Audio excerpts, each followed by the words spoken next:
योग दर्शन की 156वीं कक्षा। योग दर्शन का द्वितीय साधन पाद चल रहा है और साधन पाद के अंतर्गत हम लोग 5वें सूत्र को देख रहे थे। 5वां सूत्र अविद्या को लेकर है। अनित्या शुचि दुखानात्मसु नित्य शुचि सुखात्म ख्याति ही अविद्या। अनित्य में नित्य की भावना करना, अशुचि में शुचि की भावना करना, दुख में सुख की भावना करना और अनात्म में आत्म की भावना या ख्याति करना, ये अविद्या होती है। तो इसमें हमने काफ़ी सारा हिस्सा देख लिया था। तो ये 3 चर्चाएं तो हमारी हो गई थी। अनात्म को लेके भी हमारी काफ़ी चर्चा कल हो गई थी। अनात्म का मतलब होता है जो आत्म जो आत्म नहीं है, यानी जो मैं नहीं हूँ, मुझसे अलग इस संसार की हर वस्तु, चाहे वो जड़ है चाहे चेतन है, वो अनात्म ही है मेरे लिए। तो अगर बाहर की कोई वस्तु है, भले ही मेरे अत्यंत निकट है या मुझसे दूर है, वो क्या हो गई मेरे लिए? वो अनात्म हो गई। तो मैं उस अनात्म में आत्म ख्याति ना करूं, ये तो हो गई विद्या। यानी अनात्म को अनात्म जानूं, अनात्म के साथ अनात्म जैसा व्यवहार करूं, और जो आत्म यानी मैं हूं, तो मैं अपने साथ अपने जैसा व्यवहार करूं। मैं अपने आप को समझूं तो सही कि मैं हूं क्या। नहीं तो जैसे कल कक्षा में अंत में चर्चा हुई थी कि हम भूल जाते हैं कि हमारी भी वृत्तियां हैं। आत्मा की वृत्तियां इस चित्त से, इस मन से बिल्कुल अलग हैं, शरीर से बिल्कुल अलग हैं। शरीर से वृत्तियां आत्मा की अलग हैं, ये तो हम मोटे मोटे रूप में देख लेते हैं। बाहर के जो लोग हैं, चेतन प्राणी हैं या जड़ वस्तुएं हैं, उनकी जो वृत्तियां हैं, व्यवहार हैं, व्यापार हैं, उनको भी हम अच्छे से देख लेते हैं। लेकिन जो मन के साथ वृत्तियां हैं, मन की वृत्तियां अलग हैं, आत्मा की वृत्तियां अलग हैं। आत्मा का व्यवहार अलग है, मन का व्यवहार अलग है। मन के गुण अलग हैं, आत्मा के गुण अलग हैं। मन की जड़ता एक अलग चीज है, आत्मा की चेतनता अलग चीज है। जब इस अंतर को हम समझ पाएंगे, उसके बीच का भेद कर पाएंगे, तब हम कहेंगे कि हाँ, हमारे भीतर अविद्या नहीं है। लेकिन अगर उन दोनों का व्यवहार मिला जुला हो रहा है, घुल मिल रहा है, अंतर ही स्पष्ट नहीं है, तो फिर क्या कहेंगे? अविद्या है। उसको महर्षि व्यास जी ने, महर्षि पतंजलि जी ने अविद्या बोला है। तो कल हमने व्यास भाष्य में काफी सारी चीजें देखी थी। आज आगे बढ़ते हैं, बहुत रोचक चर्चाएं हैं।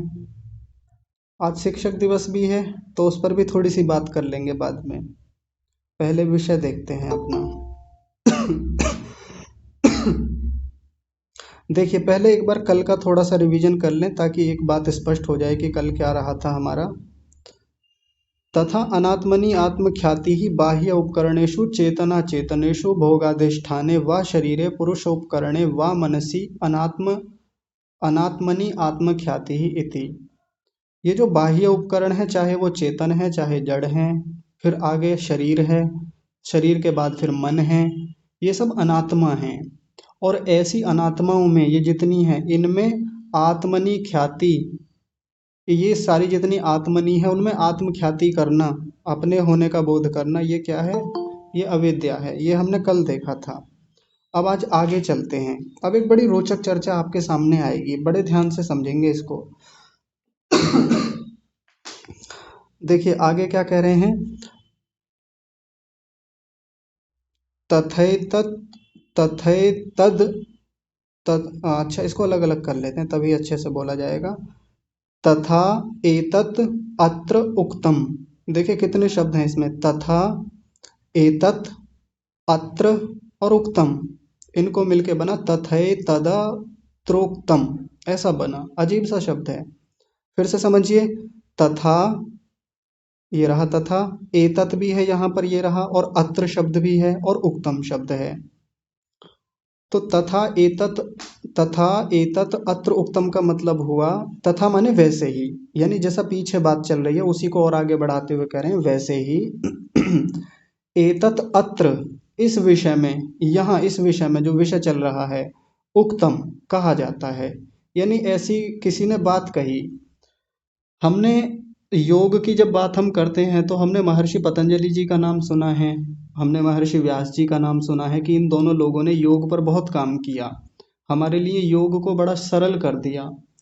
लेकिन कई सारे आचार्य ऐसे हुए जो सीधे सीधे हमारे सामने नहीं आए, उनका नाम नहीं आया, लेकिन उन लोगों ने बड़ा योग पर काम किया है।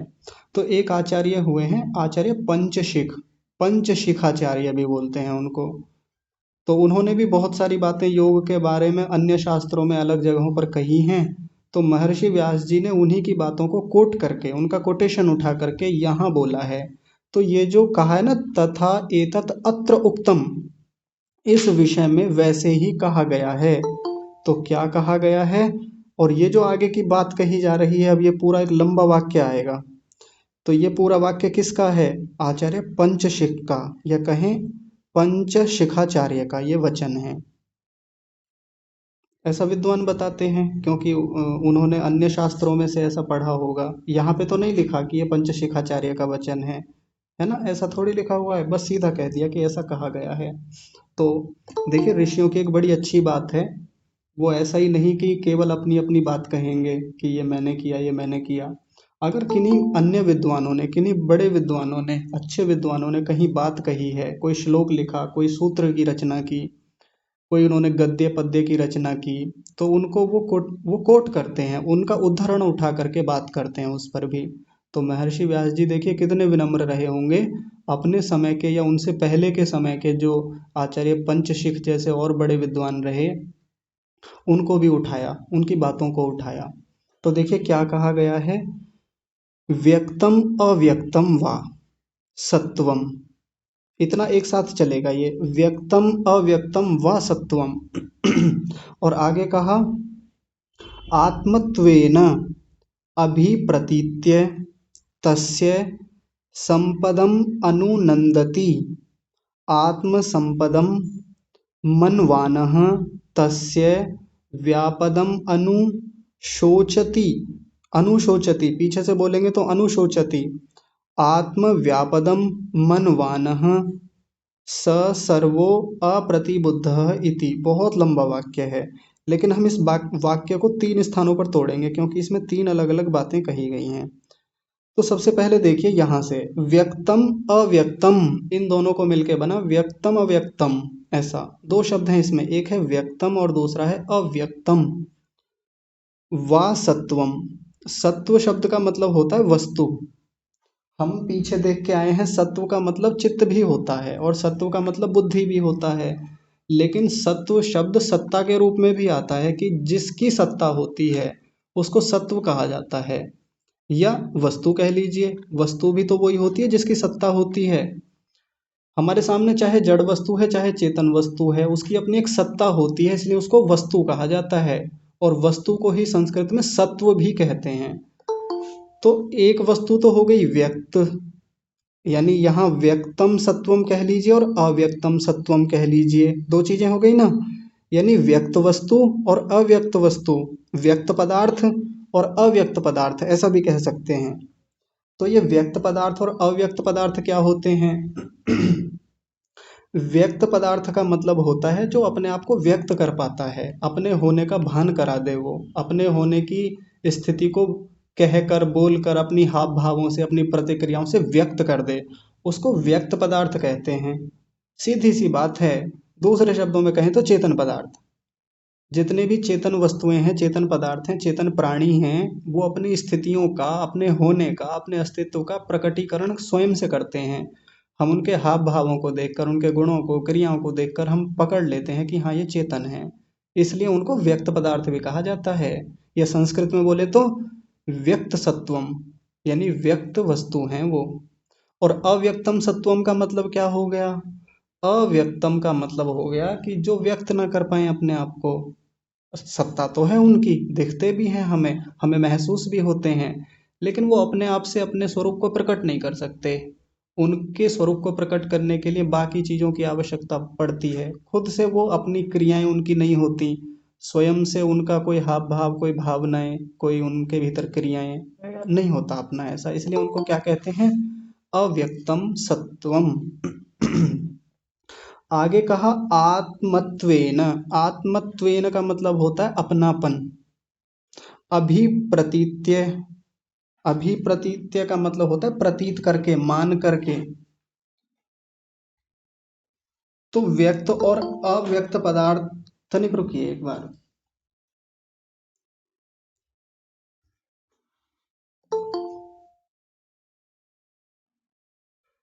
जी अब देखिए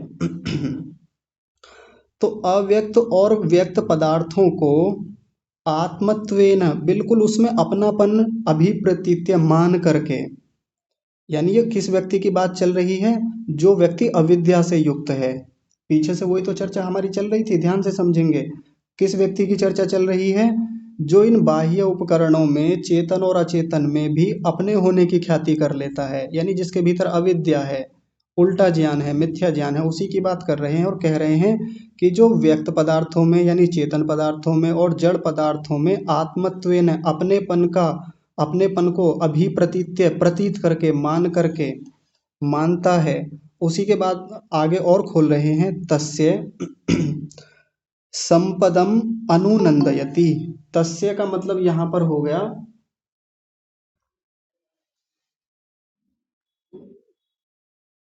तनिक रुकिए, हाँ, तस्य माने हो गया उस चेतन या जड़ पदार्थ की, जो वो चेतन या जड़ पदार्थ है जिसकी ऊपर चर्चा की गई है यहाँ पर,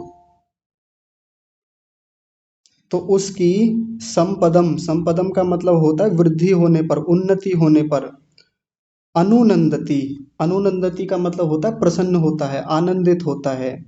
ये व्यक्ति यदि बाहर की कोई वस्तुएं हैं, चाहे चेतन वस्तुएं हैं चाहे जड़ वस्तुएं हैं, यदि उनकी संपदम, उन्नति होती है तो उसमें अनुनंदति, अनुनंदित होता है, आनंदित होता है, प्रसन्न होता है। और कैसे प्रसन्न होता है? तो आगे बता रहे हैं, संपदम, आत्म संपदम मनवानः, अपनी उन्नति मानकर, आत्म संपदम का मतलब हो गया अपनी उन्नति, और मनवानः माने मानकर, यानी यदि जड़ वस्तुओं की उन्नति हो रही है, जड़ वस्तुएं बढ़ रही हैं, तो उनको अपनी उन्नति मान करके आनंदित होता रहता है ये व्यक्ति, अविद्या वाला व्यक्ति। तस्य का मतलब उन वस्तुओं की, जो वस्तुएं सामने हैं हमारे, उदाहरण के रूप में समझ लेते हैं कि जैसे मेरे घर में कई सारी गाड़ियां हो गई, बहुत सारी बाइक हो गई, खूब घर बना लिया, खूब पैसा इकट्ठा कर लिया, यानी बढ़ता जा रहा है मेरी जड़ वस्तुएं जो हैं, जड़ साधन जो हैं, बाहर के जो उपकरण हैं, या कहें अव्यक्त पदार्थ जो हैं, तो जब वो बढ़ते हैं तो ये अविद्या वाला व्यक्ति क्या करता है? उनको अपनी वृद्धि मानकर, आत्म संपदम मनवानः, आत्म संपदम का मतलब अपनी संपदा, अपनी उन्नति मानकर, अपनी वृद्धि मानकर, संपदम का मतलब होता है वृद्धि होना, उन्नति होना, और मनवानः का मतलब मान करके, बढ़ तो जड़ वस्तुएं रही हैं लेकिन उनको ये मानता है कि मेरी वृद्धि हो रही है। और ऐसा करके क्या होता है? अनुनंदति, यहाँ पर अनुनंदति शब्द है, आनंदित होता रहता है, प्रसन्न होता रहता है। तो इसका मतलब क्या हो गया? इसका मतलब हो गया कि ये अविद्या है, मिथ्या ज्ञान है उसका। तो अब यहाँ से एक प्रश्न आएगा हम सब लोगों के मन में। प्रश्न क्या आएगा कि इसका मतलब तो यदि बाहर उन्नति हो रही है, मेरे साधन बढ़ रहे हैं, मेरे घर में वस्तुएं बढ़ रही हैं, मेरी संपत्ति बढ़ रही है, मेरे घर में गाड़ी बढ़ रही है, इतनी सारी गाड़ियां हो गई, बाइक हो गई, बाकी साधन हो गए, एसी हो गए, फ्रिज कूलर इत्यादि, खूब मेरे घर में साधन बढ़ रहे हैं, तो फिर इसका मतलब मैं आनंदित ना हूँ, मैं प्रसन्न ना हूँ, यही तो अर्थ निकल के आएगा। और हम ये सोच लेंगे कि इस संपदाएं बढ़ रही हैं, किसी व्यक्ति की खूब ऐश्वर्य बढ़ रहे हैं, तो इसका मतलब तो ये हो गया कि विद्यावान तो वही होगा जो संपदाओं के बढ़ने पर प्रसन्न ही ना हो, ऐसा अर्थ निकल के आएगा ना। जबकि ऐसा नहीं है, अभी समझेंगे कहना क्या चाहते हैं। पहले एक वाक्य को और देख लेते हैं, तब इसका पूरा तात्पर्य समझ में आ जाएगा। आगे कह रहे हैं, तस्य व्यापदम, तस्य माने उसका, उसका किसका? वो जो वस्तुएं हैं, चाहे वो जड़ है चाहे चेतन है, जब उनका व्यापदम होता है, व्यापदम कहते हैं हानि को, उनकी अवनति होती है, उनका ह्रास होता है, तो जब उनकी हानि होती है तो क्या करता है? अनुशोचयति, अनुशोचयति का मतलब शोक करता है, दुखी होता है। जब उन वस्तुओं की हानि होती है तो ये फिर दुखी हो जाता है। और कैसे दुखी होता है? तो आगे कह रहे हैं, आत्म व्यापदम मनवानः, आत्म व्यापदम का मतलब होता है अपनी हानि, और मनवानः माने मान करके, अपनी हानि मान करके दुखी होता रहता है।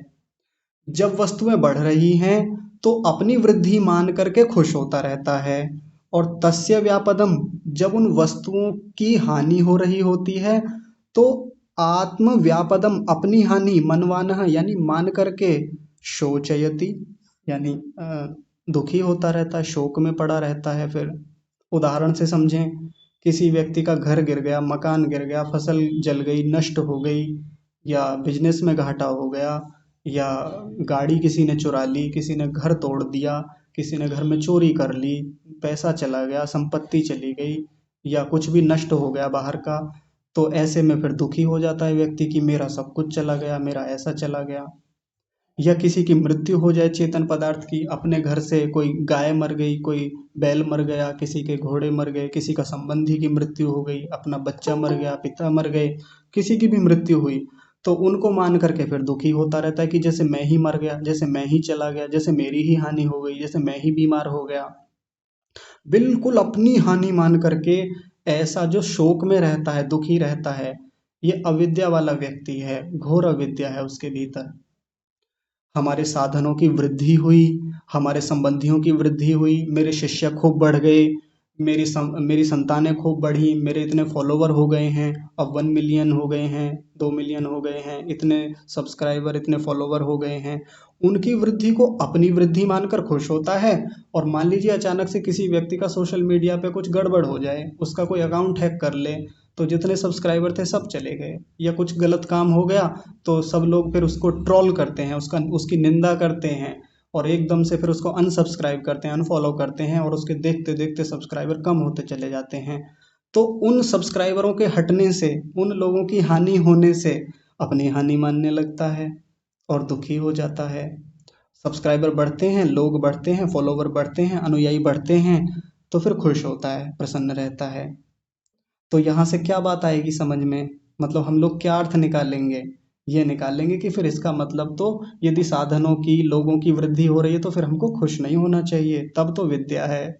और यदि इनकी हानि हो रही है तो फिर दुखी नहीं होना चाहिए, ये तो सोचेंगे ना हम। लेकिन ऐसा नहीं है, बड़े ध्यान से समझेंगे, बहुत गहरी बात है। कई बार बहुत सारे साधक लोग इसी बात को पढ़ करके, इसी वाक्य को पढ़ करके, क्योंकि बड़ा प्रसिद्ध वाक्य है ये, और इस वाक्य को पढ़ करके वो क्या करते हैं कि कितनी भी हानि हो रही है एकदम बिल्कुल शांत रहेंगे, मौन रहेंगे, जो जा रहा है जाने देंगे, अरे जाने दो, कोई बात नहीं, जो है लुट जाने दो, मर जाने दो जो मर रहा है, अरे क्या, क्यों चिकित्सा करानी, क्यों इस संबंधी को बचाना, मेरी हानि थोड़ी है, मेरी हानि तो मेरी अपनी हानि है, ये तो संबंधियों की हानि है। ये तो अगर मान लीजिए मेरा घर जल रहा है, जलने दो, कोई बात नहीं, जल गया कोई बात नहीं, मैं थोड़ी जला हूँ, घर जला है, ऐसा सोचने लगता है। यानी उसको किसी की वस्तु की हानि होने से अपनी हानि नहीं मानता, और किसी की उन्नति होने से, अपने साधनों की वृद्धि होने से, अपने संबंधियों की वृद्धि होने से वो अपनी वृद्धि नहीं मानता, फिर एकदम न्यूट्रल पोजीशन में आता है, यानी तटस्थ भाव में इतना गहराई से जुड़ जाता है, इतना गहनता से आ जाता है कि फिर बिल्कुल अलग हो जाता है सांसारिकता से। ये तात्पर्य नहीं है यहाँ पर ऐसा। बहुत सावधानी की आवश्यकता है, शास्त्र को पढ़ते हुए ये छोटी छोटी बातें हैं जिनमें हमको बहुत गहनता से देखना होता है।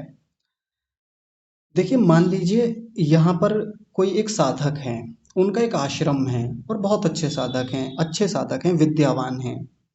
अब उनके जो आश्रम है, मान लीजिए किसी दुर्घटनावश उनके आश्रम में जो घास फूस का बना हुआ है, ऐसे ही होते थे पहले तो छप्पर, ऐसा ही है मान लीजिए अब भी, और आग लग जाए कहीं से, दुख तो होगा, बिल्कुल होगा, सामान्य रूप से एक प्रभाव आएगा, आएगा, निश्चित रूप से आएगा, उससे कोई व्यक्ति बच भी नहीं सकता।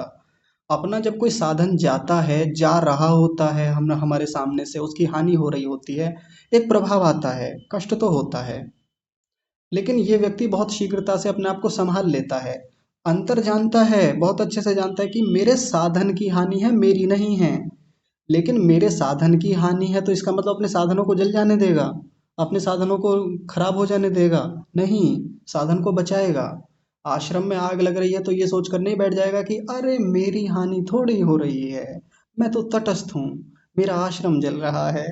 ऐसे थोड़ी ना सोचेगा एक अच्छा साधक, एक विद्यावान व्यक्ति ऐसे थोड़ी सोचेगा, बचाएगा अपने आश्रम को।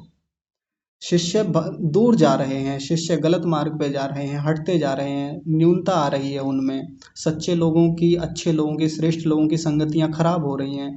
धीरे धीरे फॉलोवर कम हो रहे हैं। प्रभाव आएगा इस व्यक्ति पर। प्रयास करेगा कि सच्चे लोगों का संगठन बढ़े, अच्छे लोग जुड़ें, एक स्थान पर आकर चर्चाएं करें। इस पर भी प्रभाव आएगा, दुखी होगा ये भी सामान्य रूप से। लेकिन ये अंतर समझेगा कि यदि मेरे फॉलोवर कम हो रहे हैं, शिष्य मेरे कम हो रहे हैं, मेरी संतानें कम हो रही हैं, मेरे रिश्तेदार कम हो रहे हैं, मेरी बोलचाल उठ बैठ समाज में कम होती जा रही है, काम करेगा उस चीज पर, बचाएगा रिश्तों को, बिल्कुल बचाना चाहिए। ये इस बात के विरुद्ध नहीं है जो यहाँ लिखी हुई है। पर हाँ, वैसा दुखी नहीं होगा कि किसी, मान लीजिए किसी के फॉलोवर एकदम से कम हो गए, तो बड़ा दुखी हो जाता है एकदम से। एक बार किसी बड़े प्रसिद्ध व्यक्ति हैं, नाम नहीं लूंगा मैं उनका, तो उनका किसी ने अकाउंट हैक कर लिया। हो जाता है ये, किसी प्रकार से अकाउंट हैक हो गया कहीं से। हैकर बड़े बड़े तगड़े होते हैं, और इस प्रकार के जो अ, अपराध हैं, स्कैम हैं, खूब चलते हैं आजकल। तो जैसे उनके साथ हुआ, तो उनके संभवतः 8-10 हज़ार कुछ ऐसे सब्सक्राइबर रहे होंगे यूट्यूब पर, और वो सारे के सारे चले गए उसी के साथ। और बड़ा रोना पीटना उन्होंने सोशल मीडिया पे किया, बहुत रोना धोना। वो ऐसी ऐसी पोस्ट उन्होंने डाली जैसे पता नहीं क्या लूट गया हो, सब कुछ चला गया हो। और एक हमारे आचार्य प्रशांत शर्मा जी हैं, आप जानते होंगे, जिनका कल वीडियो समूह में भेजा था। उनके तो कितने सारे फॉलोवर थे। उनको यूट्यूब ने पता नहीं उनके चैनल को बैन कर दिया था, या वो उस पर स्टॉप लगा दिया था, खत्म हो गया था उस समय पूरी तरह। तो उन्होंने एक कम्युनिटी पोस्ट डाली थी और कहा था, इस यूट्यूब चैनल का अचार डाल लेना। मतलब उनकी शैली है ऐसी मजेदार। तो उन्होंने यूट्यूब को लिखा था कि हे प्रिय यूट्यूब, यूट्यूब टीम, जो भी करके उन्होंने ऐसा संबोधन लिखा, इस यूट्यूब चैनल का अचार डाल लेना।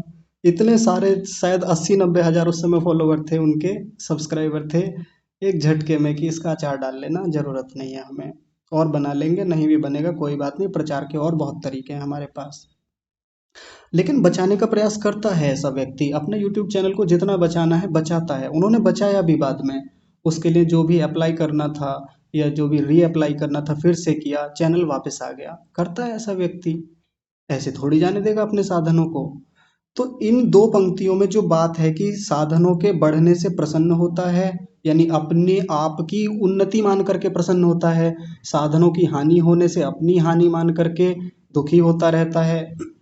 तो इसका सीधा सा तात्पर्य है कि जब व्यक्ति बिल्कुल यही सोच लेता है कि मेरी ही हानि हो गई, बुरी तरह से फिर रोने लगता है। ये साधन बढ़ गए तो ऐसा सोच लेता है कि मेरी कितनी उन्नति हो गई है। तो ये जो व्यवहार है ना, बड़ा सूक्ष्म व्यवहार है, व्यवहारिकता की बात है। हमें हमेशा इन सब छोटी छोटी बातों का अपने व्यवहारिक काल में ध्यान रखना होता है। कोई चला गया जीवन से, कोई व्यक्ति, कोई बात नहीं, बचाने का प्रयास करेगा ये व्यक्ति। अब जैसे मान लीजिए उदाहरण के रूप में, आश्रम में चोरी कर रहा है कोई, डकैती डाल दी किसी ने, या कोई जलाने लगा आश्रम को। तो साधक जो है, जैसे बचाने का प्रयास करेगा, बचाने के लिए जाएगा, तो दूर खड़े हुए व्यक्ति क्या कहेंगे, देखो वैसे तो बड़ा साधक बनता है, देखो वैसे तो बड़ा अपने आप को योगी मानता है, वैसे तो बड़ा ये बनता है, वैसे तो उपदेशों में बड़ी बड़ी बातें कहता था, कि ये तो साधन है, मैं इनसे अलग एक चेतन आत्मा हूँ, वैसे तो ऐसा कहता था। और अब देखो कैसा मतलब आग बुझाने के लिए भाग दौड़ कर रहा है, कैसा चोरों के पीछे भाग रहा है, कैसे बार बार थाने के चक्कर लगा रहा है, कैसे बार बार फिर से आश्रम को बनाने के लिए फिर से जुटा हुआ है। अरे छोड़ो उसको, हो गया हो गया, अपनी साधना करो बढ़िया से। तो बाहर के लोग ऐसा सोचेंगे, लेकिन ऐसा नहीं है। हमको बड़ी सावधानी से देखना चाहिए।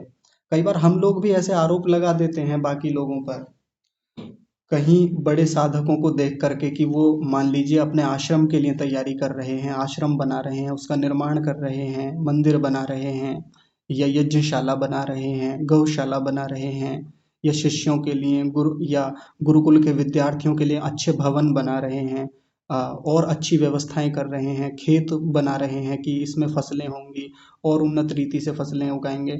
तो कोई व्यक्ति सोच सकता है कि देखो, ये भी सांसारिक हो गए, वैसे तो व्याख्यानों में तो ऐसी बातें कहते थे, इन्होंने तो योग दर्शन भी पढ़ रखा है, और योग दर्शन में ये पढ़ा था कि साधनों की उन्नति को ये अपनी उन्नति मानते हैं, ये अविद्या है, और साधनों की हानि मानते हैं तो वो अपनी ही हानि मानते हैं तो वो भी अविद्या है। और आज देखो कैसे लगे पड़े हैं इन्हीं सब चीजों में।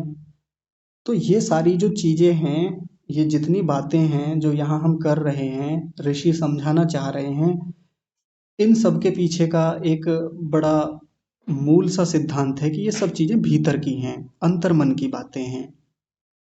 वो व्यक्ति भीतर से किस तरीके से चीजों से बिल्कुल अलग रहता है, सामने की वस्तुओं की हानि हो रही है ना, उस पर लेश मात्र भी प्रभाव नहीं है, मतलब वो उतनी बुरी तरीके से दुखी नहीं होता जैसे एक सामान्य व्यक्ति दुखी हो जाता है। थोड़ा बहुत प्रभाव आता है जब साधन जाते हैं, साधनों की उन्नति होती है तो ये भी प्रसन्न होता है, अच्छा लगता है इसको भी। तो वो तो सामान्य रूप से तो अच्छा सबको लगता है जब साधन बढ़ते हैं, हमारे संबंधी बढ़ते हैं, शिष्य बढ़ते हैं। और उतने बढ़ने में जो प्रसन्नता होती है वो तो योग मार्ग में सहायक है, सीधी बात है। और व्यक्ति उसी उन्नति को अपनी उन्नति मान ले कि साध मेरे शिष्य बढ़ गए इतने सारे मेरी कक्षा में इतने लोग हो गए हैं तो ये मेरी उन्नति है। ना जी ना, मेरी उन्नति नहीं है ये, मेरी उन्नति कुछ और है। ऐसा बहुत बारीकी से समझना पड़ेगा। आगे देखिए, जो मैं कल कह रहा था, ऐसे व्यक्ति को क्या कहेंगे। तो महर्षि व्यास जी कह रहे हैं, स स- ये चल क्यों नहीं रहा,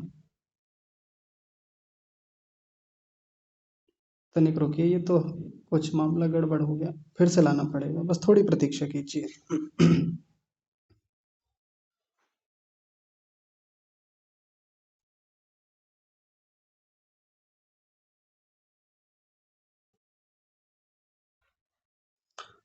ओम। अच्छा, मेरी आवाज तो आ रही है, कोई बताइए, शायद नेटवर्क की। जी बहुत अच्छी आ रही है। हाँ जी, हाँ जी, ठीक है ठीक है, कई बार नेटवर्क की समस्या हो जाती है जी। देखिए अब हो गया ठीक। जी देखिए आगे क्या कह रहे हैं, स सर्वो अप्रतिबुद्ध इति। स सर्वो यानी वो प्रत्येक व्यक्ति, स माने वह और सर्व माने प्रत्येक, सभी, सभी को ले लिया। यदि कोई ऐसा मानता है, जिस जो पीछे चर्चा की है कि सामने वाले चेतन या अचेतन पदार्थों की वृद्धि होती है तो अपनी वृद्धि मान करके खुश होता है, और चेतन और अचेतन पदार्थों की हानि होती है तो अपनी हानि मान करके दुखी होता है, ऐसा प्रत्येक व्यक्ति, स सर्वः का मतलब हो गया ऐसा वह प्रत्येक व्यक्ति। और उसके लिए बड़ा खराब शब्द दिया है, उसको बहुत खराब संबोधन किया है, क्या कह रहे हैं, अप्रतिबुद्ध इति। अप्रतिबुद्ध होता है वो। आप सोच रहे होंगे कि इतना खराब कहाँ से हो गया, अच्छा तो लग रहा है ये शब्द।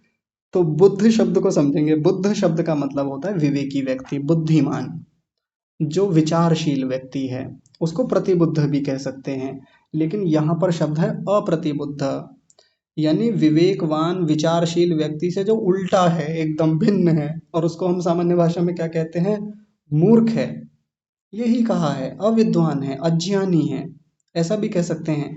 अज्ञानी सुनना थोड़ा अच्छा लगता है ना, अविद्वान सुनना फिर भी उतना खराब नहीं लगता, मूर्ख सुनना बहुत खराब लगता है। ऋषि दयानंद मूर्ख शब्द का उपयोग बहुत करते हैं, लेकिन मूर्ख शब्द का सीधा सा मतलब है जिसके पास अविद्या है, ज्ञान नहीं है, विद्या नहीं है, उसको मूर्ख कहेंगे। तो जो ऐसी भावनाएं करता है, ऊपर से लेके आएंगे पूरे प्रकरण को उठा के, यदि लाना चाहते हैं इसको भी ले सकते हैं, जो भी अभी हमारा आत्म में अनात्म की ख्याति चल रहा है या अनात्म में अनात्म की ख्याति चल रहा है, ये इसको भी ले लेंगे। ये पीछे से जो चल रहा है ये वाला, अनित्य में नित्य की जो भावना करता है, अशुचि में शुचि की भावना करता है, दुख में सुख की भावना करता है और अनात्म में अनात्म की भावना करता है, ऐसा प्रत्येक व्यक्ति क्या है, मूर्ख है, अज्ञानी है, अविद्या से युक्त है। ठीक है जी। तो हम किस कैटेगरी में आते हैं, अपना अपना देख लेंगे कि हम कितना कहाँ तक इन चीज़ों को समझ पाए हैं अब तक। आगे देख लीजिए, बस इसको, इस पैराग्राफ को पूरा करते हैं। एषा चतुष्पदा भवती अविद्या।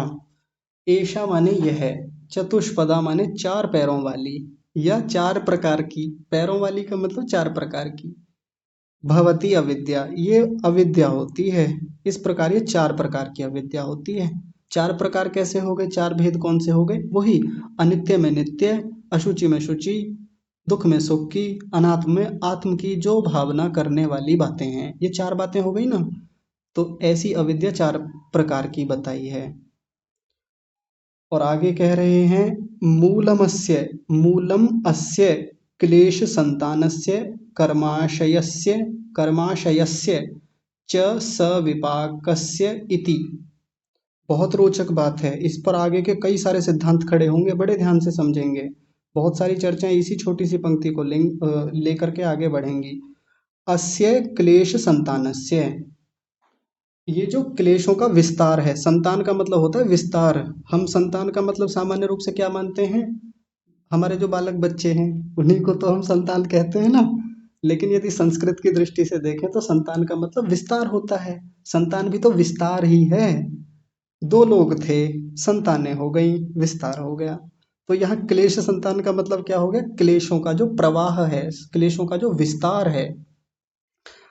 तो उसके मूल में क्या है? मूलम, ये मूल में ये अविद्या ही है। ये अविद्या मूल में है उसके उन क्लेशों के विस्तार में। और किसके विस्तार में? कर्माशयस्य, कर्माशयों में, कर्माशय के होने में ये अविद्या ही होती है। कर्माशय किसको कहते हैं? जो कर्म हम करते हैं वो कर्म जो इकट्ठे होते रहते हैं, कर्मों का जो संचय होता है, संग्रह होता है, उसको कर्माशय कहा जाता है। जैसे हम लोग कहते हैं ना सामान्य भाषा में कि देखो इस व्यक्ति ने कितने अच्छे कर्म किए हैं, तो इसके अच्छे कर्मों की गठरी तो बहुत बड़ी है। या इस व्यक्ति ने देखो कितने पाप कर्म किए अपने जीवन में, तो ये तो पापों की गठरी लेके जाएगा। तो ये जो पापों की गठरी, पुण्यों की गठरी होती है ना, गठरी, तो ये गठरी जो है इसी को संस्कृत में आशय कहा जाता है, आशय। और कर्माशय जोड़ दें तो कर्मों की गठरी, कर्मों का संचय, कर्मों का संग्रह। हम जितने भी कर्म कर रहे हैं ना, ध्यान से समझिए, सब कर्मों का कर्माशय नहीं बनता। उन्हीं कर्मों का कर्माशय बनता है जिसके मूल में, जिसके जड़ में ये अविद्या होती है, या कहें जिसके जड़ में ये क्लेश होते हैं। अगर हमारे कर्मों के पीछे ये क्लेश ना हो ना, अविद्या ना हो, कर्माशय नहीं बनेगा। बहुत रोचक बात है, सावधान होकर सुनेंगे सभी। आगे के जन्मों की तैयारी इसी चीज से शुरू होती है। नहीं तो हम कर्म करते रहेंगे और हमें पता भी नहीं रहेगा कि किसका तो कर्माशय बन रहा है, किसका कर्माशय नहीं बन रहा है। क्योंकि कर्माशय बनेगा तो भोगना पड़ेगा आगे जाके। अच्छा कर्माशय बनेगा तो भी जन्म होगा, बुरा कर्माशय बनेगा हमारा तो भी जन्म होगा आगे, और कर्माशय नहीं बनेगा तो फिर आगे जन्म भी नहीं होगा। तो यदि कर्माशय बनेंगे आगे चल के तो उनके मूल में क्या होगी? ये अविद्या होगी निश्चित रूप से। और आगे कहा सविपाकस्य इति, विपाक सहित कर्माशय एक साथ ले लेंगे तो विपाक सहित, यानी विपाक भी तभी होगा। विपाक क्या होता है? कर्मों का जो फल होता है उसको विपाक कहते हैं। विपाक माने फल, कर्म फल। जो भी कर्म हम करते हैं उनका पहले क्या बनेगा? कर्माशय बनेगा, कर्म इकट्ठे हो जाएंगे। फिर परमात्मा उन कर्मों को देखेगा, उनका फल देगा। उसी को क्या कहते हैं? कर्मों के फल को क्या कहते हैं संस्कृत में? सविपाक या विपाक कह देते हैं। तो ये जो कर्मों का फल मिलेगा ना, ये भी अविद्या से ही मिलेगा, मूल में अविद्या ही होगी। अगर अविद्या नहीं है ना तो हमें कर्मों का फल भी नहीं मिलेगा। ये क्लेश नहीं है तो कर्म फल हम आगे भोग भी नहीं पाएंगे। बहुत अजीब बातें लग रही होंगी आपको। इस पर आगे पूरी चर्चा होगी। एक विधिवत सूत्र महर्षि पतंजलि जी ने इसी बात को लेकर के लिखा, सती मूले तद विपाको जात्यायुर्भोगा। यानी जाति, आयु और भोग, जो फल मिलता है हमको, परमात्मा फल के रूप में तीन चीजें देता है, जाति, आयु और भोग। इनके मूल में तो क्लेश ही होते हैं, या अविद्या ही होती है, तभी मिल पाता है हमको। जाति भी हमें मिलेगी, शरीर मिलेगा, आयु मिलेगी और भोग मिलेंगे, वो इसी के कारण से मिलेंगे। उसके मूल में, उसकी जड़ में तो अविद्या ही होती है। ऐसी ये अविद्या बताई है यहाँ पर। हालांकि अभी एक पैराग्राफ हमारा और बचा हुआ है, इसमें भी कुछ बातें हैं, पर यहाँ तक आते आते ये समझ में आ गया होगा कि अविद्या कितनी खतरनाक होती है।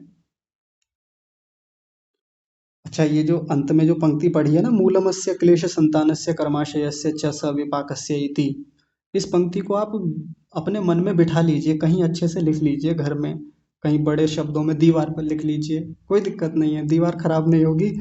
लेकिन यदि ये दिमाग में छप गया, अंदर मन की दीवारों पे यदि ये वाक्य छप गया, तो हम हर एक व्यवहार को, हम हर एक कर्म को बहुत सावधानी से करेंगे। फिर हम ये देख देख करके करेंगे कि इसके मूल में अविद्या तो नहीं है। अगर अविद्या है तो ऐसा कर्म तो मैं नहीं करूँगा। अविद्या होगी तो नहीं करूँगा, अविद्या नहीं होगी तो फिर ऐसे कर्म को करूँगा, नहीं तो फिर कर्माशय खराब बनेंगे, फिर आगे फल जो होगा, विपाक जो होगा वो भी खराब होगा।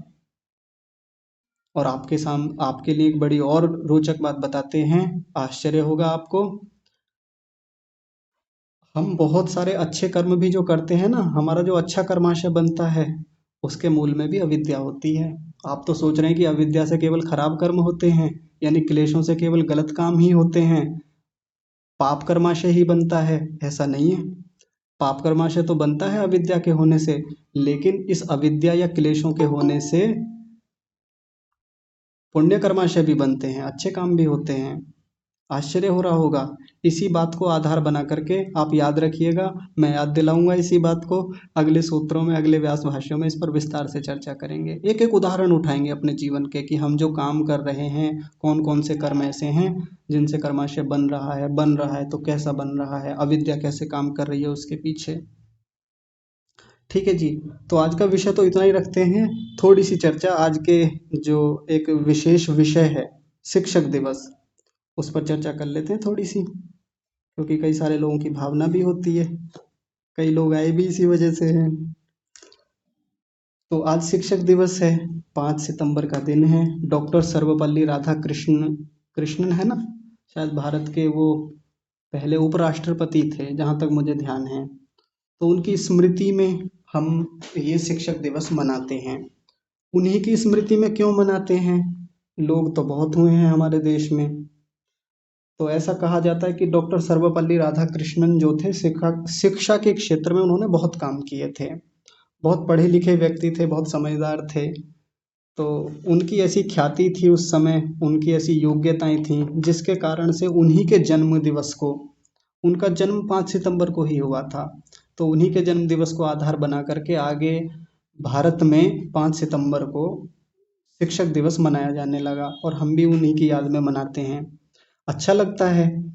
तो आज के दिन हमारे जितने शिक्षक हैं, जिन शिक्षकों ने हमें बचपन से पढ़ाया, आज तक पढ़ा रहे हैं ऐसे शिक्षकों के प्रति हम पूर्ण समर्पण का भाव रखेंगे, उनके प्रति श्रद्धा भाव रखेंगे। भले ही उन्होंने छोटे थे, जब हम बहुत छोटे थे वो अक्षर ज्ञान देते थे, तो आज हम उनसे आगे निकल आए हैं बहुत मामलों में, लेकिन उन्होंने जो शिक्षाएं दी हैं, जो उन्होंने हमको अंगुली पकड़ पकड़ कर चलना सिखाया है, उसका तो कर्ज कभी नहीं उतारा जा सकता, उस ऋण से हम कभी ऋण हो भी नहीं सकते। कई बार ऐसा होता है ना, जैसे मान लीजिए मैं हूँ, मैं अपना ही उदाहरण ले लेता हूँ, इसमें ऐसा क्या है कि मैं काफ़ी आगे आ गया, मैंने शास्त्र पढ़े, मैं पढ़ा भी रहा हूँ, तो एक तो अहंकार मेरे भीतर ये आ जाए कि देखो मैं ऐसा हो गया हूँ, और जो मेरे प्राइमरी टीचर थे जिन्होंने मुझको बचपन में पढ़ाया था, वो तो अभी सामान्य रूप से खेती कर रहे हैं, वो तो ये कर रहे हैं जी, वो तो उन्हीं बच्चों को पढ़ा रहे हैं आज भी, वो तो प्राइमरी में ही पढ़े हुए हैं, मैं कहाँ आ गया, मैं ऐसा हो गया, मैं बहुत महान हूँ, मैं तो ऐसा हूँ। ये मूर्खता है। आज भी उन शिक्षकों का दिया हुआ जो ज्ञान है, जो उन्होंने आधारशिला बनाई थी, जो संस्कार दिए थे, जो एक एक चीज पर काम करवाया था उन्होंने, उसी की बदौलत मैं आज खड़ा हुआ हूँ। यदि वो ना आते मेरे जीवन में, ऐसे शिक्षकों का योगदान ना होता, तो शायद मेरे भीतर बोलने का भी सामर्थ्य ना होता। उन्होंने हाथ पकड़ के लिखना सिखाया है, उन्होंने छोटे छोटे संदर्भ हमें सिखाए हैं, एक छोटी छोटी बातें सिखाई हैं कि ये रास्ता गलत है, ये रास्ता सही है, आप इस पे जाइए। तो ऐसे शिक्षकों का खूब सम्मान अपने मन में करें। हो सके तो आज ऐसे ऐसे जो आपके अध्यापक रहे हैं, यदि उनसे कांटेक्ट है अभी भी, तो उनको कॉल करें, आज उनको मैसेज डालें। मैं नहीं डाल पाया, सुबह से बहुत व्यस्त हूँ किसी काम में, तो मैं भी डालूंगा। जो हमारे अध्यापक लोग रहे हैं जिनसे संपर्क है, उनको अच्छा लगता है। आप सोच के देखिए, कक्षा में कई लोग इस समय टीचर हैं या प्रोफेसर भी हैं जो रिटायर्ड हैं। अगर आपको आपके स्कूल का या कोई पुराना बड़ा छोटा बड़ा बच्चा अभी कोई विश करे, हैप्पी टीचर्स डे बोले, और दो चार बातें और लिख दे साथ में कि मैम या सर या गुरुजी, आपने बहुत अच्छी दिशा हमें जीवन में दी, आपने बहुत बढ़ाया, आपका बहुत धन्यवाद, आपको शिक्षक दिवस की हार्दिक शुभकामनाएं। ये दो बातें लिख दे, वो दो चार बातें, मन खुश हो जाता है कि चलो कोई तो है जो आज भी याद करता है हमको, कोई तो है जो इस प्राइमरी के टीचर को या इस प्रोफेसर को आज भी याद करता है, वरना कहाँ लोग याद करते हैं, भूल जाते हैं, अपनी दुनिया में चले जाते हैं। तो ऐसे लोगों को आज के दिन याद करें, बहुत अच्छा लगता है। कई बार ऐसा होता है कि अपने लोग इस शिक्षक दिवस का विरोध करने लगते हैं कि ये क्या बेवकूफ़ी है, ये कहाँ से परंपरा आ गई हमारे यहाँ पे, है कि एक दिन के लिए रह गया क्या शिक्षक दिवस, एक दिन के लिए आप लोग आ गए क्या, बाकी दिन शिक्षकों का सम्मान नहीं करना चाहिए। मना कौन करता है कि बाकी दिन नहीं करना चाहिए, बाकी दिन भी सम्मान करें, बाकी दिन भी उनके प्रति कृतज्ञता का भाव रखें। लेकिन ये जो दिवस विशेष होते हैं, हम जिनको विशेष रूप से दिवस मनाते हैं, मातृ दिवस, पितृ दिवस, आचार्य दिवस या गुरु पूर्णिमा, शिक्षक दिवस या पर्यावरण दिवस इत्यादि, तो ऐसे विशेष दिवसों में विशेष काम कर लें हम उस दिन, अच्छा लगता है, सबको अच्छा लगता है। क्या हम साल भर कभी बोल पाए अपने टीचर को, हम अपने किसी पुराने अध्यापक को, गुरु को, क्या हमने कहा कि आपका बहुत उपकार हमारे ऊपर है, आपने बहुत अच्छी शिक्षा दी, बहुत अच्छी दिशा दी, क्या बोल पाते हैं पूरे साल भर। लेकिन एक दिन बोल करके सच में बहुत अच्छा महसूस हमको भी होता है। हम जब अपना एक्सप्रेशन करते हैं, अभिव्यक्ति करते हैं, और जिसने सुना है उसकी तो आत्मा खिल जाती है, मन खुश हो जाता है उसका। तो विशेष दिवस जब ये आते हैं तो ऐसे विशेष दिवसों का लाभ उठाना चाहिए। एक बस अंत में एक बात और कहूँगा, बहुत सावधानी वाली बात है, बहुत सावधानी से समझेंगे। हम कई बार सोशल मीडिया पर, व्हाट्सएप ग्रुप्स में, फेसबुक पर, इंस्टाग्राम पर, हम कई बार कुछ बड़े आचार्यों, बड़े गुरुओं, चाहे वो आर्य समाज के हैं चाहे पौराणिक हैं, उनको लेकर के, उनको आधार बना करके, उनको टैग करके या उनका नाम ले करके हम कह देते हैं कि ये तो बड़े विद्वान बनते हैं, ये तो बड़े विद्वान बनते हैं, बातें देखो इनकी मूर्खतापूर्ण रहती हैं, है ना, समय से ना तो हमको उत्तर देते हैं, इनसे कुछ भी प्रश्न करो तो ना हमें कभी उत्तर दे पाते हैं, और इनकी बातें अलग हैं, इन विद्वानों में ही मतभेद है तो हम क्या करें, ये विद्वान ऐसे, वो विद्वान ऐसे, वो वैसे, और हम उनको कहते विद्वान हैं, लेकिन हम उनकी खिंचाई भी कर रहे हैं ऐसे सोशल मीडिया प्लेटफॉर्म पर पब्लिकली। मैं कहता हूँ बचना चाहिए इन सब चीज़ों से।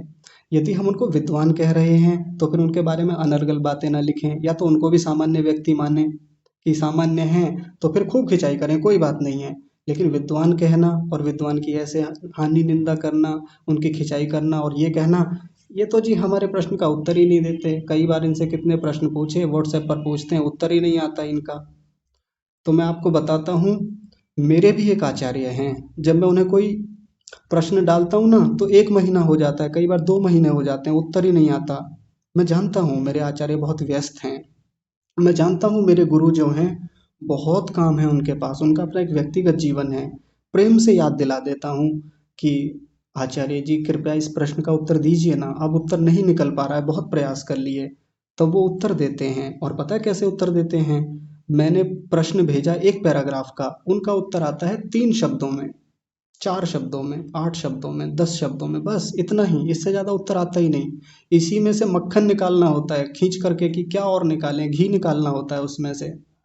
और हम बेचैन हो जाते हैं कि उत्तर नहीं देते ये विद्वान, कैसे हो गए, सोशल मीडिया पे इनका देखो क्या चलता है। ऐसे नहीं करना चाहिए। आप सोच के देखिए, जितनी हमारी आयु हो गई, इतनी आयु उन्होंने गुरुकुलों में बिताई है।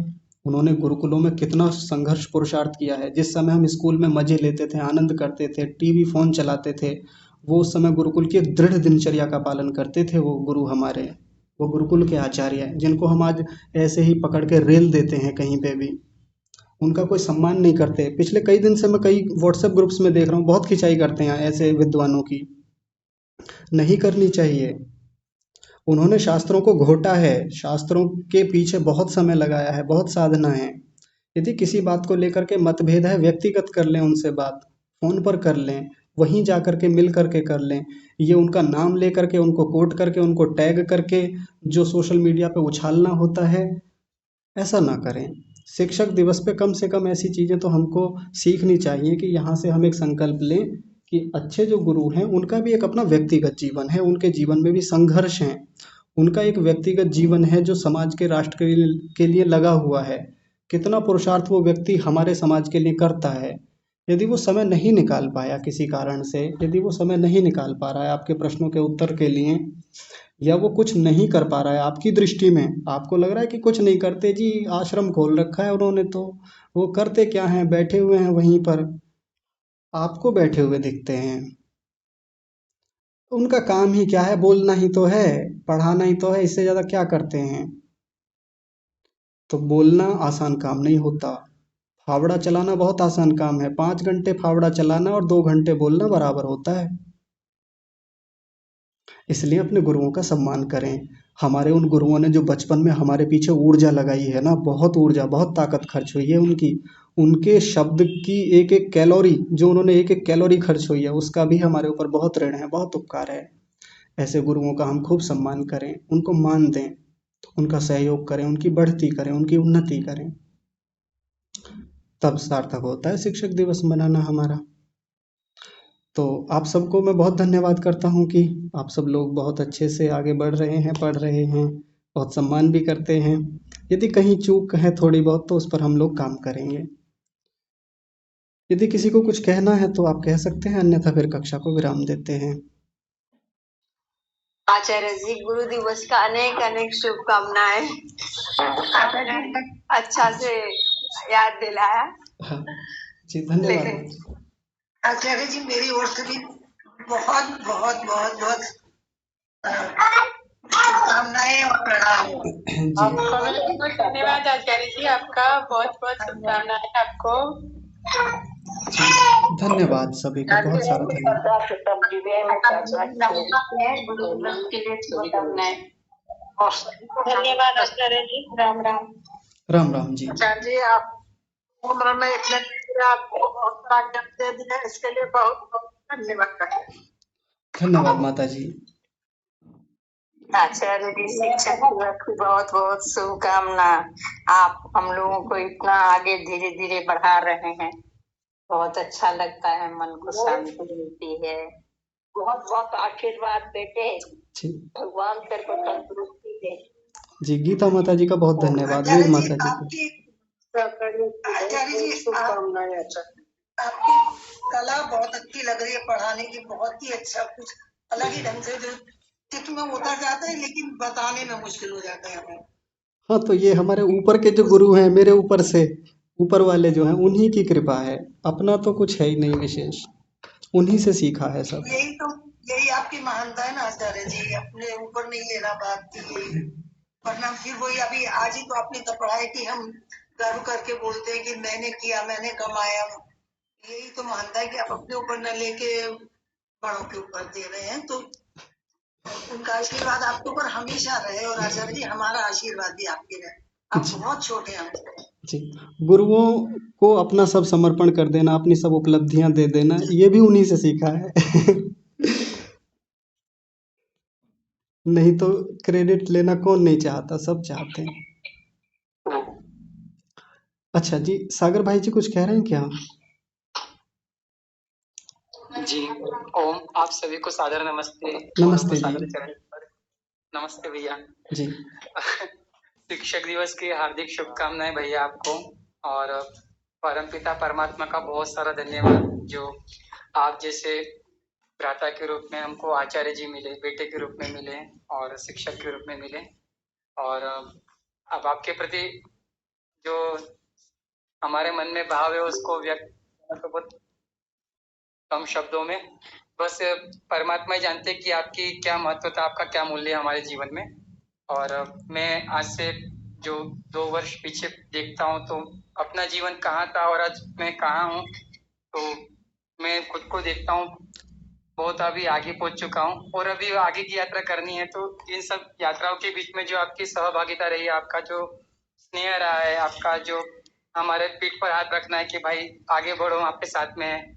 और मेरे जैसे पता नहीं कितने सारे जनों का अपने जीवन को आगे बढ़ाया है, उसके लिए आपका बहुत सारा धन्यवाद, और परमपिता परमात्मा का भी। और शिक्षक दिवस की बहुत सारी शुभकामनाएं भैया आपको। और आपको बार बार नमन करते हैं कि आपने अपना इतना कुछ हमें दिया निस्वार्थ भाव से। तो आजकल ऐसे समाज में देखने को जो आप जैसे भाई है, आचार्य है, देखने को विरले ही मिलते हैं। बहुत सारा धन्यवाद आप सबने, आपने हम सबको इतना पढ़ाया, बढ़ाया, और मानसिक रूप से, आत्मिक रूप से, सब प्रकार से आपने हमको सराहा है। तो आपका ये जो उपकार है और परमात्मा का जो उपकार है हम कभी नहीं भूल पाएंगे।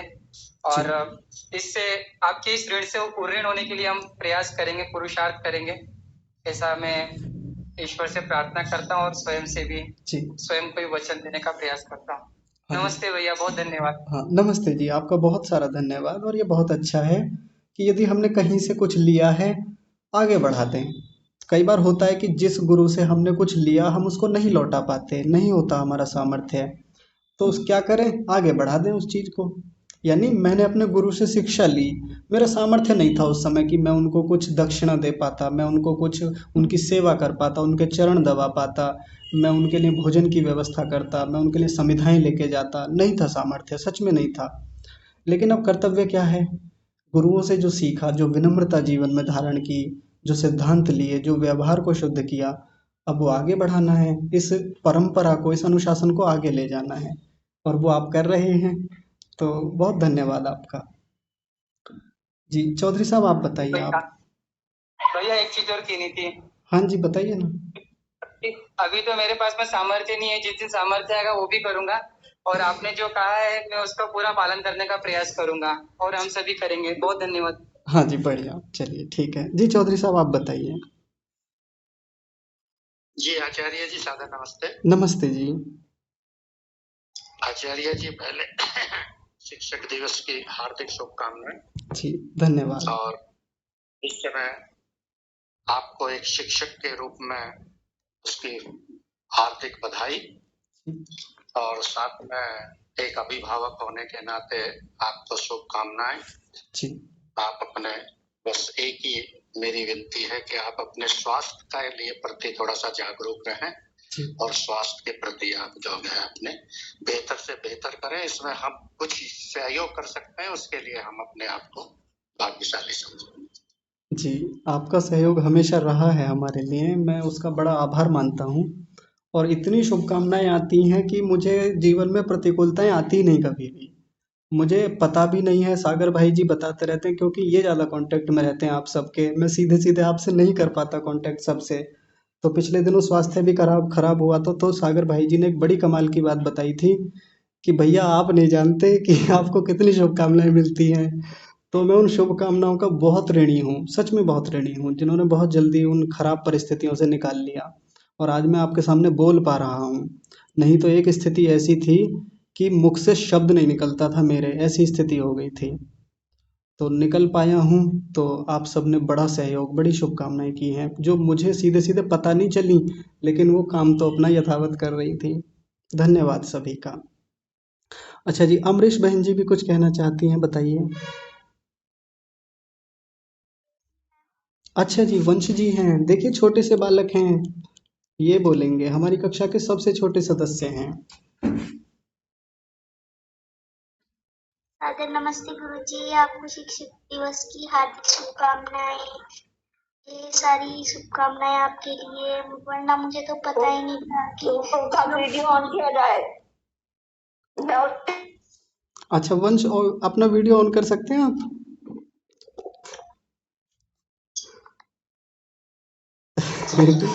बढ़िया, बंद हो गया वीडियो, खोल करके बोलिए, सब लोग आपको देखना चाहते हैं। का पता क्या होता है, और आपसे मुझे ये संध्या के मंत्र भी सीखने को मिले, वरना तो मुझे पता ही नहीं था कि संध्या भी क्या होती है। हाँ प्यारे प्यारे बच्चे, आयुष्मान भव, कीर्तिमान भव, यशस्वी भव। धन्यवाद पता है, देख अद्भुत आचार्य जी, इतने छोटे बालक को पढ़ाते हैं, अति अद्भुत। बेटा आपको देख के तो बहुत ही अच्छा लग रहा है, हमें प्रेरणा मिल रही है कि इतना कुछ सीखना चाहिए। जब अपने छोटे इतना हंसमुख सा बच्चा, कितना प्यारा बच्चा है ना बेटा। बहुत खुशी रहो, बहुत सफल हो, बहुत आगे बढ़ो जीवन में। बहुत सारे बच्चे आचार्य हैं। जी, आज आप अपने विषय में माता जी को बताइए। प्रणाम है, इनकी माता जी को प्रणाम है, और आचार्य जी को भी। नमस्ते भैया जी। नमस्ते बहन जी। आचार्य जी कितना छोटा बच्चा है ये। अब वंश, अभी आपकी कितनी आयु है? वंश, आपकी आयु कितनी है? 8 वर्ष के हो गए आप? हाँ जी, अभी 8 साल के हैं। पूरी वैदिक संध्या याद है? आचार्य जी जी। बहुत आश्चर्य है इतना समझना है इतने गूढ़ विषय को, और या जो भी अपनी प्रार्थनाएं वगैरह वो क्या आसान थोड़ी है समझनी, जी या माता जी। उच्चारण करना बहुत बड़ी बात है। हाँ जी, मैं आपको वंश ये की बात तो बताता कई हूँ। आशीर्वाद ही है भगवान का ये इन पर। हाँ जी, मैं आपको वंश की एक बात बताता हूँ। अभी ये 8 साल के हैं। जब ये 6 साल के थे तो कक्षा में जुड़ते थे। उस समय हम संध्या के मंत्र सीखते थे, यज्ञ के मंत्र सीखते थे। तो हम जैसे मैं कक्षा शुरू कराता हूँ ना अभी, कि सब लोग सीधे होकर बैठ जाएंगे, परमात्मा का ध्यान करेंगे, ये सब। तो वंश ही हमारी कक्षा शुरू कराते थे हमेशा, विधिवत, बहुत अच्छे तरीके से। और आप आश्चर्यचकित हो जाएंगे कि बड़े लोगों का भी, जिनका उच्चारण कभी शुद्ध नहीं होता, मिस्टेक करते हैं बोलने में, मूर्धन्य शकार, तालव्य शकार, दंत्य सकार, वंश को एक एक चीज बहुत अच्छे से स्पष्ट है। इतना सुंदर उच्चारण मंत्रों का, इतना मधुर उच्चारण की तुलना नहीं हो सकती किसी से। इतनी योग्यता इनके भीतर है अभी से। और जैसा बच्चों में होता है कि कई बार हम उनकी प्रशंसा कर देते हैं तो फिर उनका जीवन बहुत गंभीरता की ओर चला जाता है, लेकिन मैं नहीं करता। मैं कहता हूँ खूब शैतानी कीजिए, खूब माता पिता का नाक में दम कीजिए जम करके, पड़ोसियों को भी पता चले कि घर में कोई बच्चा रहता है। तो आपके जीवन में मधुरता रहे, सौम्यता रहे, विद्वत्ता रहे, पर जो बच्चों का बचपन होता है, बालपन होता है, वो तो खुल के जीना है, मस्ती से जीना है। तो घर में खूब तहस नहस करके रखते हैं। और अच्छा लगता है मुझे जब भी इनके घर के शिकायत करते हैं ना मुझसे कि देखो बहुत शैतानी करता है, ऐसा करता है, वैसा करता है, ये तोड़ दिया, वो फोड़ दिया। मैंने कहा बहुत अच्छा है, होना चाहिए। उसका जीवन अच्छे से चल रहा है। यदि वो शांत रहता, किसी से ना बोलता, शालीनता से रहता, तब चिंता की बात थी कि उसका बचपन घोटा जा रहा है, उसके बचपन को दबाया जा रहा है। और ऐसे वंश अकेले बालक नहीं है, ढेर सारे बच्चे हैं हमारे। हमारी कक्षा में एक बिटिया हैं और उनका नाम है आशी। इस समय आबू धाबी में रहती हैं, अनीता माता जी की बिटिया हैं।